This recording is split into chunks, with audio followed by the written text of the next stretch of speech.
जो जीते वो हुकूमत बना ले और हम कोई एहतजाज नहीं करेंगे। मैं आपको यकीन दिलाता हूं कि जब ये तफसील में जाएंगे तो आपको अंदाजा नहीं है, कौम को अभी अंदाजा नहीं है। सी की उड़ान बरकरार। इंटरबैंक में डॉलर ₹1.31 महंगा, 288 रुपए 60 पैसे का हो गया।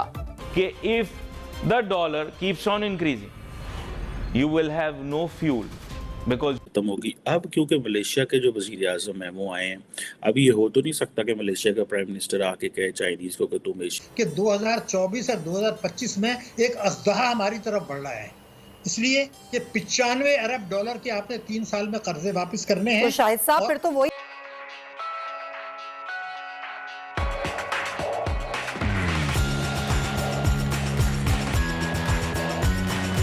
बात हो गई ना कि अब हुकूमत कोई भी आए, ये तो एक अज़दहा है जो सबको निगलने के लिए तैयार बैठा है और इस अज़दहे को हमने खुद पाला है। हमने पाला नहीं है, हमने उसको परवरिश भी की है, उसको फरोग भी दिया है, उसमें किया है। मेरा आपसे कहना यह था कि मैं एक सवाल का जवाब चाहता हूँ।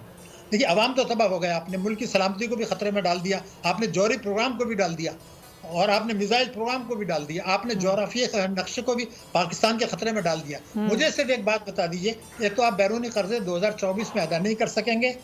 आपको मैं यकीन दिला रहा हूँ कि FATF दांत तेज कर रहा है।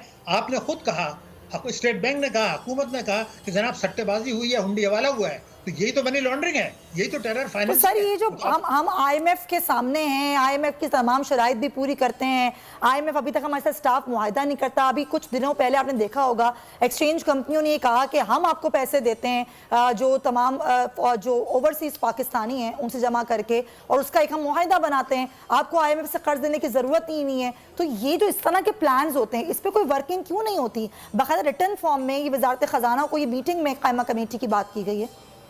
नहीं, मेरे ख्याल से ये बातें हमें नहीं करनी चाहिए। अच्छा, दुनिया का इस वक्त कोई सब्स्टिट्यूट नहीं है। आज कोई चीन भी अगर चाहे तो पाकिस्तान को नहीं बचा सकता। मैं आपको जिम्मेदारी से कह रहा हूँ, मैं इसलिए कि हमारा मुल्क है, आपका मुल्क है। इन लोगों की बातें छोड़ें, ये जज्बाती बातें करते हैं। आपको $95 बिलियन 3 साल में देने हैं। समझदार पाकिस्तानी फ्री में पैसे नहीं देंगे, ये बहुत बड़ा गलत ख्याल है। इसलिए अभी हमने शरह सूद 6% दी है उनको, दुनिया में 1% है और वो पैसे नहीं ला रहे हैं यहाँ पर। मैं आपको दूसरा खतरा बता रहा हूँ, ये संजीदा मौजू है, इन लोगों की बात छोड़ दें। आप मुझे एक बात बताइए, अगले साल पर हम आ जाते हैं। हाँ। अगले साल जो हुकूमत को टैक्स रेवेन्यू से मिलना है, उसमें आपने सूबों को हिस्सा दे दिया। उसके बाद जब वफाक के पास पैसे बचेंगे, उस पर तो कर्जों पर सूद अदा नहीं होगा, तो मुल्क कैसे चलेगा? ये तमाशा ना बनाए इस मुल्क का। ये एक जौहरी कुव्वत है, ये दुनिया की 5वीं बड़ी जो है वो आबादी के लिहाज से मुल्क है। खतरात को समझें, अमेरिका के न्यू ग्रेड को समझें, एक साजिश के तहत इस मुल्क की मईशत को। डॉक्टर साहब होगा क्या? देखिए, हल की तरफ तो जाना पड़ेगा। अगर ये हुकूमत नहीं देख रही, कोई और हुकूमत हल की तरफ जाती है, तो क्या कोई ऑप्शंस हैं? आज हमारी शरह सूद 21% पर है, तो हम कहाँ होंगे फिर 1 साल बाद? अच्छा, मुझे एक और, देखिए हमारा दुश्मन भारत है। अगर मैं कोई बुरा ना माने तो मैं आपको 3 जुमले बता दूं। भारत में डिस्काउंट रेट 6.5% है इस वक्त, मेरे मुल्क में 21% है। भारत में महंगाई 6% है, मेरे मुल्क में 34% है। सही बात। भारत की शरह नमू 6% है, मेरी शरह नमू आपको पता है कितनी है? 0.3। यानी वो आपसे हर चीज में 8 से 12 गुना आगे जा रहा है। चीन जिसको अभी तक आप बहुत ज्यादा कर रहे हैं, मैं आपको यकीन दिला रहा हूं, चीन जो आलमी मालियाती निजाम में जो हिस्सा मांग रहा है, वो आइंदा पाकिस्तान की मदद नहीं कर सकेगा, इसलिए कि उसको आलमी मालियाती निजाम में हिस्सा चाहिए। वो IMF के बगैर आपकी मदद नहीं करेगा 2024 में। और वो पाकिस्तान को मजबूर करेगा कि आप भारत के साथ जमीनी रास्ते से तिजारत करें, जो आप 1948 से नहीं कर रहे हैं, इसलिए कि उनका CPEC जो है वो कनेक्टिविटी है। चीन अपने आप को आलमी ताकत बना रहा है, वो पाकिस्तान की खातिर अपने बेल्ट एंड रोड इनिशिएटिव को, ब्रिक्स को, जिसमें भारत शामिल है, पाकिस्तान शामिल नहीं है, उसने सऊदी अरब ईरान से दोस्ती कर ली, उसने रूस के साथ दोस्ती कर ली। वो सारी चीजें इसलिए कर रहे हैं कि पाकिस्तान पर कुर्बान कर देगा। आज होश करें, आज हकल के कानून, यानी चीन हमारा दोस्त जरूर है, लेकिन अपने मुफाद को दाव पे नहीं लगाएगा, वो आइंदा आपकी इतनी मदद नहीं कर सकेगा। आज अगर होश के नाखून नहीं लिए और आज इस्लाहात करके, सियासी झगड़े को खत्म करके, मईशत को ताकतवर, एक तरफ देखिए आपने 85 आदमी की कैबिनेट बना ली, बैरूनी रोज हो रहे हैं और बहबूद पर आप 20% मनफी मुनाफा दे रहे हैं। ये जुल्म नहीं है तो क्या है? आप क्या चाहते क्या हैं? मईशत की शरह नमू आपकी 0.3%, आपके कर्जे बेतहाशा बढ़ रहे हैं, आपका फॉरेन डायरेक्ट इन्वेस्टमेंट गिर रहा है, हमारी बरामदात $2 अरब गिर गई। हर चीज गिर रही है, और आपने इंपोर्ट्स कम करके अगर तिजारती खसारा कम किया है तो आपका शरह नमू तो 0.3 पे आने वाला है, भारत तो 6 पे जा रहा है। तो ये इसे जगलरी छोड़ें, डार साहब भी छोड़ें, और जो शहबाज शरीफ साहब उनकी काबीना भी छोड़ें, हकाइक पे बात करें, हकाइक पर बात करें और आवाम को सच बताएं। ये आवाम को ढकोसले ना बताएं कि किसने क्या किया और किसने क्या नहीं किया। आपने क्या किया ये बताएं। आप बता दीजिए, मैंने आपको बता दिया, वो नहीं बताएंगे। बिल्कुल सही कह, because you won't have dollars to buy fuel. मैं बड़ी क्लियर कट आपसे बात कर रहा हूं भाई, ये अब सिनारियो डूम्सडे सिनारियो है। मैं ये नहीं कह रहा कि होगा। गैस खत्म हो गई, गैस नहीं आती, बहुत कम गैस आती है। Is it not a reality? ये एक रियलिटी है। मैं ढोल पीटता रहा, शोर मचाता रहा, बार बार कहता रहा गैस खत्म हो जाएगी, नोटू नहीं होंगे, गैस खरीदोगे कहां से? लेकिन लोग मेरी बात को मजाक में उड़ाते हैं। आज ये रियलिटी में बदल रही हैं चीजें। दवाएं बहुत सारी दवाएं मुयस्सर हैं, बहुत सारी दवाएं मार्केट में मुयस्सर नहीं है। क्यों? एलसी नहीं खुल रही, जोज नहीं आ रहे, यहां पे मैन्युफैक्चर नहीं हो रही। बहुत सारी दवाएं हैं जो बाहर से आती हैं, बराह रास्त आती हैं बनी बनाई, वो भी नहीं आ रही। ये रियलिटी। आप सुपर स्टोर में चले जाएं, मेगा स्टोर में चले जाएं, वहां पर बहुत सारी प्रोडक्ट्स अनअवेलेबल हैं, उनके सब्स्टिट्यूट्स पाकिस्तान में मौजूद नहीं है। उसकी वजह यह है कि आप कितनी भी चाहें उनकी, आप वो कर ही नहीं सकते यहां पे डोमेस्टिक मैन्युफैक्चरिंग। क्यों? एलसी नहीं खुल रही। Doomsday scenario.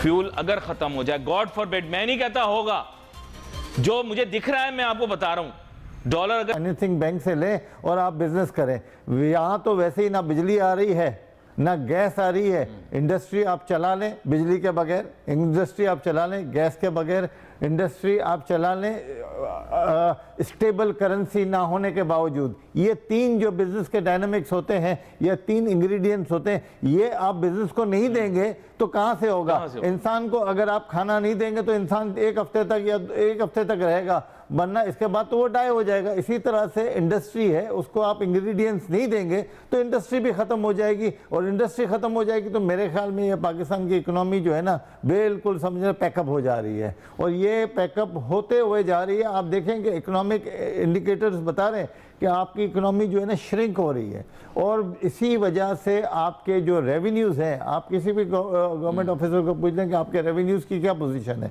वो रेवेन्यूज़ की पोजीशन ये है कि वो नीचे होते हुए जा रहे हैं। गवर्नमेंट की अर्निंग कम होती जा रही है, गवर्नमेंट की अर्निंग कम हो रही है, गवर्नमेंट पैसा कहाँ लगाएगी? गवर्नमेंट के पास पैसा नहीं लगाएगी, और फिर वही होगा कि भाई लोगों की लाइनें होंगी, आप अपने आटे बांटते जाएं फ्री में और लाइनों में, और लोगं को देखें ये सोल्यूशन। मॉनेटरी फंड के ऊपर काम करो, और वो कि हाँ पहले तो ये पहले तय बातें थी, तो इसका एक प्रपोजल दिया।